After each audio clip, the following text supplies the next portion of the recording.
DM Abhishek Singh ने दी छठ पर्व की बधाई, बोले कोरोना वायरस को लेकर सावधानी बरतें। लोक आस्था के महापर्व छठ के इस शुभ अवसर पर मैं सभी गया वासियों को हार्दिक शुभकामनाएं देता हूं। और यह जो पर्व है जो 4 दिवसीय चलता है, आज इसका तीसरा दिन है, जिसमें आज संध्या के अर्घ के साथ ही अस्ताचल भगवान भास्कर और सूर्य को छठ व्रतियों द्वारा अर्घ दिया जाएगा, पूजा की जाएगी एवं कल सुबह उगते हुए सूरज को पुनः अर्घ देकर इसकी समाप्ति की जाएगी। यह जो पर्व है यह अपने आप में एक यूनिक पर्व है जो कि प्रकृति की पूजा में विश्वास रखता है। इस पर्व में सभी लोग, चाहे वो किसी भी स्तर के हों, किसी भी जगह से बिलोंग करते हैं, वो सभी बराबर ही के रूप में इस पूरे पर्व को मनाते हैं, जिसमें किसी मिडिल मैन या किसी व्यक्ति की पूजा कराने की आवश्यकता नहीं होती है। लोग सीधे छठी मैया और भगवान भास्कर की पूजा करते हैं। यह बिहार के एक गौरवशाली संस्कृति को भी दिखाता है और यह भी दिखाता है कि किस तरह से यहाँ पर इतने मुश्किल परिस्थितियों का सामना करते हुए भी लोग आगे बढ़े हैं। और इस छठ पर्व में भी यह दिखाता है कैसे 36 घंटे निराजल व्रत रखते हुए छठ व्रती अपने ईश्वर की और प्रकृति की पूजा करते हैं। छठ से ही एक संदेश यह भी जाता है समाज को कि अगर हम चाहें अपनी इच्छा शक्ति से तो हम अपने आसपास और अपने दैनंदिन जीवन को भी हम बदलने में कामयाब हो सकते हैं। इस छठ पर्व के दौरान काफ़ी बड़ी संख्या में लोग बाहर से भी अपने घरों पे आते हैं और पूरा बिहार और पूरा ज़िला इसमें एक विशेष माहौल में रहता है। और उसमें सभी लोगों के द्वारा इस छठव्रतियों के प्रति जो श्रद्धा होती है और हर एक परिवार में जो भी छठव्रती हैं उनको सहयोग किया जाता है।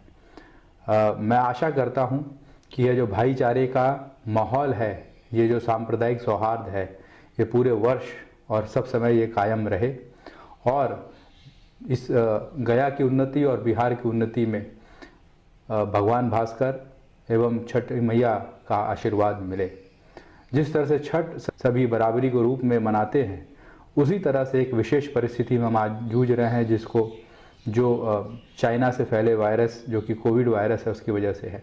और इसी वजह से इस वर्ष का जो छठ है वो हमारे लिए और भी ज़्यादा महत्वपूर्ण हो जाता है कि हम किस तरह से सुनिश्चित करें कि जो छठ पर्व हम अपने और अपने परिवार की सुरक्षा के लिए मनाते हैं, उसके बेहतरी के लिए मनाते हैं, उसमें कोई ऐसा हम कदम ना उठाएं, उसमें कोई ऐसा हम कार्य ना करें जिससे कि संक्रमण हमारे और हमारे परिवार तक पहुँचे।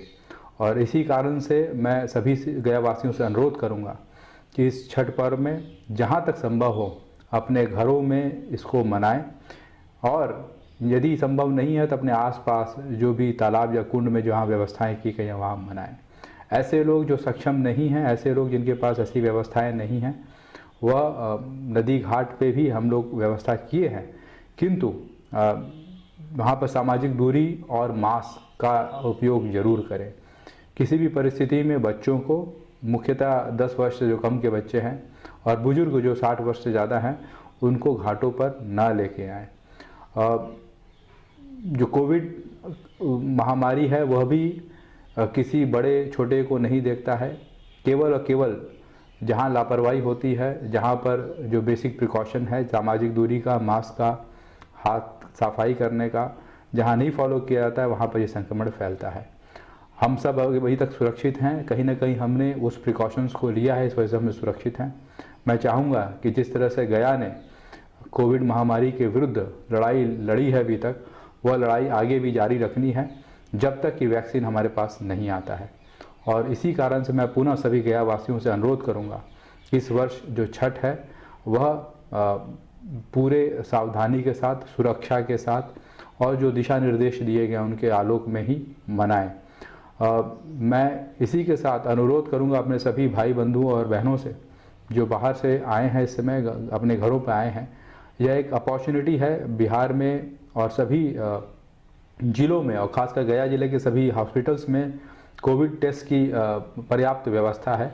आप ज़रूर टेस्ट कराएं अपना, और जब भी आपको मौका मिलता है, और ये ज़रूर देखें कि आप किसी न किसी कारण से संक्रमित तो नहीं हैं, और अगर कोई संक्रमण है तो तुरंत उसका इलाज का भी, हाँ, निःशुल्क इलाज और निःशुल्क टेस्ट की व्यवस्था है। ये छोटे छोटे स्टेप्स से हम सुनिश्चित कर पाएंगे कि हम अपने और अपने परिवार को, और हम सभी कहीं ना कहीं अपने परिवार के लिए जीविकोपार्जन करते हैं, उसमें भी किसी तरह का व्यवधान उत्पन्न ना हो और सुचारू रूप से हमारी ज़िंदगी चले।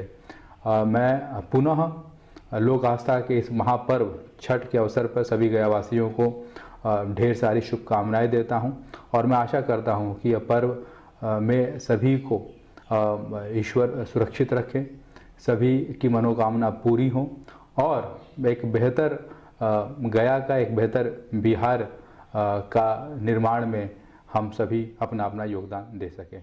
जय हिंद, जय बिहार।